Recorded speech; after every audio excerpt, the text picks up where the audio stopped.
As I mentioned before, some debts cannot be discharged in a bankruptcy.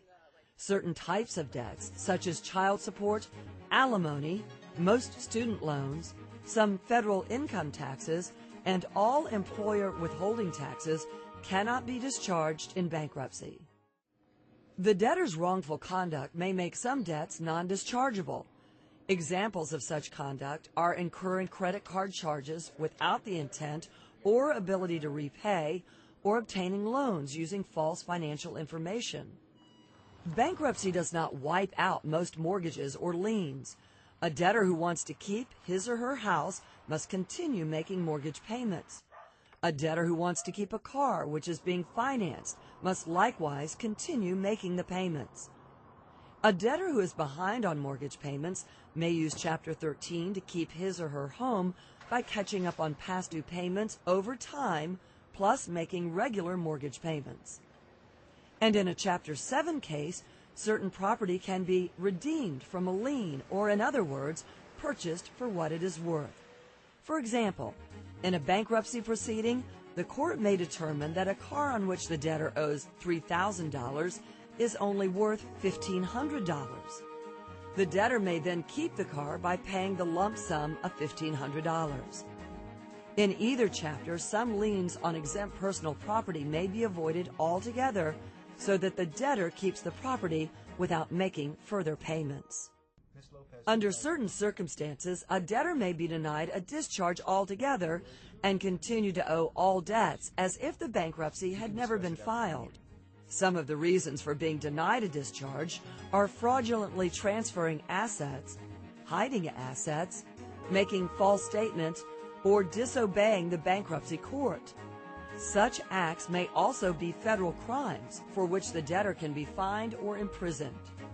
We'll tell you more about that in a later segment of this video.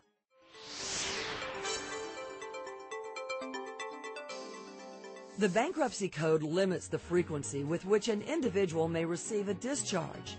These limits depend on the chapters under which the debtors file.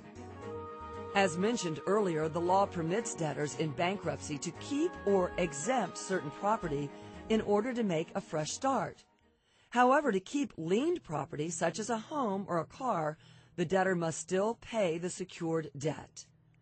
In Chapter 7, the exemption process means that a trustee cannot sell exempt property for the benefit of creditors. Generally, the trustee can only sell non-exempt property. Sometimes an item of property is only partially exempt, and the trustee can sell it and pay the debtor the amount of the exemption.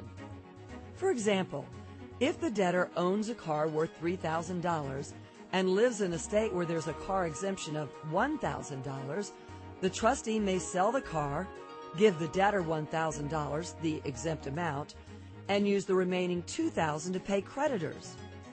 In such situations, the debtor may keep the car by paying the trustee $2,000, the value of the car that is not exempt. The Bankruptcy Code provides certain federal exemptions and also allows each state to adopt its own exemption law in place of the federal exemptions. The availability and amount of property you may exempt therefore depends on the state where you live. Some common examples of exempt property under the Bankruptcy Code are a portion of the equity in a debtor's home, a portion of the equity in one motor vehicle, and some or all tools of the trade used by the debtor to make a living, such as auto tools for an auto mechanic or dental tools for a dentist. You'll lose any exemption you don't claim. It's therefore very important for you to consult an attorney to determine which exemptions are available. It's also important to carefully list, describe, and value all property you claim as exempt in the schedules filed with your bankruptcy petition.